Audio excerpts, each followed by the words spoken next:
দুর্গাপুর কাণ্ড নিয়ে রীতিমতো সরগরম রাজ্য রাজনীতি। সেই দুর্গাপুরে গণধর্ষণের তদন্তে এবার পুলিশ বেশ কিছু সাফল্য পেয়েছে। দুর্গাপুর কাণ্ডে পরাণগঞ্জ জঙ্গলে যে ঘটনার পুনর্নির্মাণ করা হয়েছে তা পুলিশের সাহায্যে করা হয়েছে। ঘটনার পুনর্নির্মাণে দুর্গাপুর নিউ টাউনশিপ থানার পুলিশ আজ সকালে এই জঙ্গলে যায়। এই জঙ্গলেই দুর্গাপুরের ডাক্তারি পড়ুয়াকে গণধর্ষণ করা হয়েছিল বলেই অভিযোগ। এই সমস্ত খবরে চোখ রাখবো। কিন্তু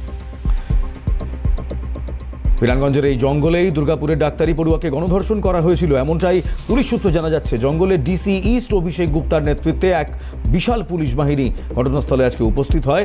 নিয়ে যাওয়া হয় ডাক্তারি পড়ুয়ার সহপাঠীকেও, তার সঙ্গে ফরেন্সিক্স রয়েছিল সেখানে, এবং পুরো ঘটনার পুনর্নির্মাণ কিংবা ক্রাইম সিনকে পুনর্নির্মাণ করা হয়। দুর্গাপুরের গণধর্ষণে এবার পুলিশের তদন্ত নেমে বড়সড় সাফল্যই এক্সপেক্ট করা যায়। পরাণগঞ্জ জঙ্গল, যে জঙ্গল এই গোটা ঘটনার এপিসেন্টার, সেখানে ঘটনার পুনর্নির্মাণ করার জন্য দুর্গাপুর নিউ টাউনশিপ থানার পুলিশ আজ এই জঙ্গলে গিয়েছিল। এই জঙ্গলের দুর্গাপুরের ডাক্তারি পড়ুয়াকে গণধর্ষণ করা হয়েছিল বলেই অভিযোগ। জঙ্গলে ডিসি ইস্ট অভিষেক গুপ্তার নেতৃত্বে বিশাল পুলিশ বাহিনী মোতায়েন ছিল।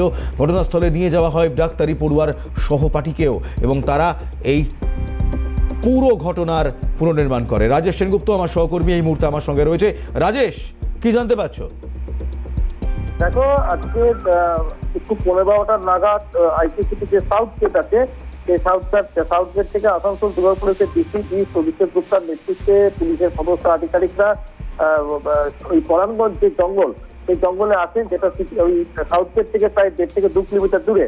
এই জঙ্গলে এসে কিন্তু তারা পুনর্নির্মাণের কাজটা শুরু করেন, এবং সেখানে যেটা অভিযুক্তকে প্রায় বেশ কয়েকজনকে নিয়ে আসা হয়, এবং সেখানে পুলিশ তদন্ত করে পুরো জঙ্গল ঘুরিয়ে দেখে বিভিন্ন জায়গায় কিভাবে কি সংঘটিত হয়েছে অপরাধ, সেটা নিয়ে তারা জিজ্ঞাসাবাদ করে এবং সেখানে কথোপকথন হয়। এরপরে কিন্তু নিউ টাউনশিপ থানা প্রায় 1 ঘন্টা বাদে নিউ টাউনশিপ থানা নিয়ে আসে এই যে ডাক্তারি পড়ুয়া যে ছিলেন তার যে সহপাঠী, সেই সহপাঠীকে নিয়ে আসে, এবং সেখানে নিয়ে এসে কিন্তু পুনরায় তদন্ত শুরু করেন। 2টো নাগাদ তারা কিন্তু সেই ঘটনাস্থল থেকে তারা বেরিয়ে আসে, এবং আসানসোল দুর্গাপুর পুলিশের ডিসি ইস্ট জানিয়েছেন পুরো তদন্তের গতি আসছে, এবং তদন্তের পরবর্তী পর্যায়ে ধাপে কি যা আসছে সেটা সম্পূর্ণভাবে পরবর্তীকালে তারা জানাবে। ওকে, ধন্যবাদ। পরাগ বরণ বাবু, তিনি ফরেন্সিক মেডিকেল এক্সপার্ট, তার সঙ্গে আমরা কথা বলেছিলাম। তিনি আজ এই জঙ্গলে ছিলেন, ঘটনার পুনর্নির্মাণের সময় ছিলেন। তার কাছে প্রশ্ন ছিল যে ঠিক কি দেখা গেল, কিভাবে এই পুনর্নির্মাণ হয়। তিনি সরাসরি আমাদের সঙ্গে টেলিফোন লাইনে কথা বলেছেন। Ladies and gentlemen, have a hard look. At the place of occurrence of alleged rape, মানে সেখানে যদি রেপ হয়ে থাকে তাহলে মানে প্লেস অফ অকারেন্সে যা যা পাওয়া যেতে পারে সেগুলো হচ্ছে তার জামা কাপড়ের ছেঁড়া টুকরো পাওয়া যেতে পারে, যে কোনো রকমের বডি ফ্লুইড, সেটা সিমেন হতে পারে অফ দ্য অ্যাকিউজড, সেটা ভ্যাজাইনাল ফ্লুইড হতে পারে অফ দ্য ভিকটিম, অথবা তাদের কারোর ব্লাড হতে পারে। সেইগুলো যে কোনো রকমের মানে বায়োলজিক্যাল মেটেরিয়াল আর কি, সেগুলো নিয়ে ম্যাচ করে অ্যাকিউজড এবং ভিকটিমের সঙ্গে দেখা, ডিএনএ ম্যাচ করে দেখা, এইগুলো হলে প্রমাণ অনেক জোরালো হয় এবং অ্যাকর্ডিংলি তদন্তের সুবিধা হয় আর কি। দুর্গাপুরে নির্যাতিতা ডাক্তারি পড়ুয়ার মাকে ফোন, নির্যাতিতার পরিবারের সঙ্গে যোগাযোগ করেন ওড়িশার মুখ্যমন্ত্রী। নির্যাতিতার মায়ের সঙ্গে ফোনে কথা বলেন মোহন চরণ মাঝির। পরিবারের সঙ্গে সাহায্যের আশ্বাস দিয়েছেন ওড়িশার মুখ্যমন্ত্রী। ওড়িশার মুখ্যমন্ত্রীর তরফ থেকে জানানো হয়েছে এই পরিবারের যে রকম সহায়তা লাগবে সেই সমস্ত সহায়তাও কিন্তু প্রশাসনের তরফ থেকে দেওয়া হবে। আজ দুর্গাপুরের নির্যাতিতার যেখানে গোটা ঘটনাটা ঘটে সেই জঙ্গলে নিয়ে গিয়ে পুরো রিকনস্ট্রাকশন কিংবা পুনর্নির্মাণ করা হয়। তারপর মুখ্যমন্ত্রী উড়িষ্যা তিনি এই পরিবারের সঙ্গে কথা বলে এবং সমস্ত রকম তদন্তের আশ্বাস দিয়েছেন, সমস্ত রকম সহায়তারও আশ্বাস দিয়েছেন। আর এর পরেই আমরা কথা বলি কুণাল ঘোষের সঙ্গে। প্রশ্ন করি যে অন্য রাজ্যের একজন এই রাজ্যে পড়তে এসে এমন চরম অপরাধের সম্মুখীন হলো, সেই রাজ্যের মুখ্যমন্ত্রী উদ্বিগ্ন, আমাদের প্রশাসন কি করছে? আর শুনুন কুণাল ঘোষের বক্তব্য।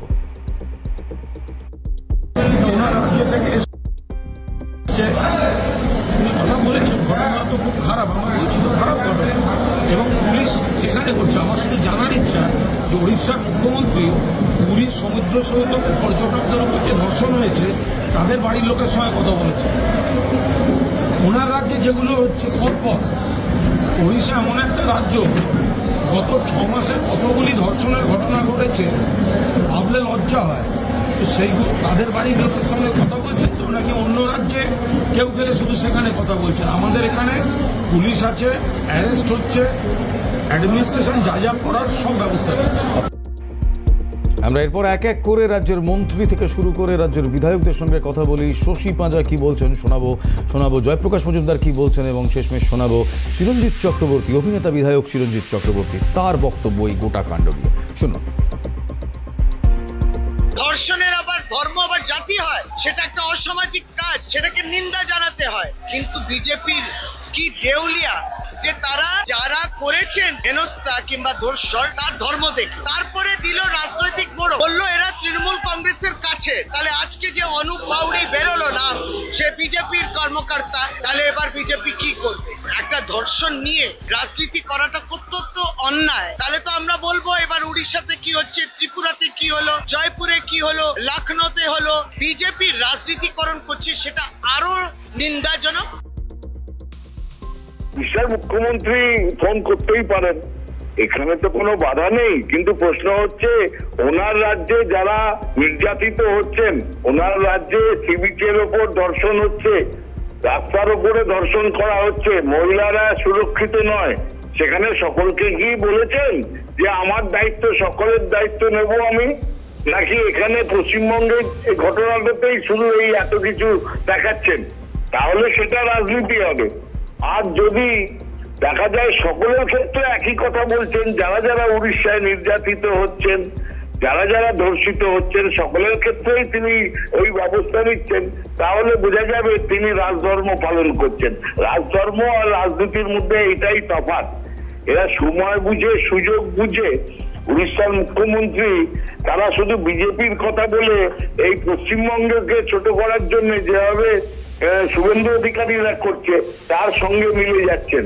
রাজধর্ম আর রাজনীতির মধ্যে অনেক তফাৎ আছে। একটা এখানে হলেই দেখা যাচ্ছে আবার উত্তরপ্রদেশে এরকম আর মধ্যপ্রদেশে হচ্ছে। কিন্তু যুগ যুগ ধরে একই হয়, চলে যায়, সবাই চেষ্টা করে। জানি না রামরাজ্য বলে কি ছিল কি না, তখন হতো না কি না বলতে পারবো না। আগের সময়ও চলেছে, এখনও চলছে, পরেও চলবে। হয় দুটো ছেলে যদি বেরিয়ে তো খেতে বাইরে, যেমন দুর্গাপুরে গেছিল, তাহলে এই প্রবলেমটা হয় না। একজন নারীর ক্ষেত্রে তার অনেক বেশি সাবধানতা প্রয়োজন, তার প্রোটেকশন অনেক বেশি দরকার। এটা তো জানাই সবাই। পোশাকটা নিয়ে বলবো, আমি এখনও বলবো, যা বলেছিলাম সেটা রেকর্ডেড আছে।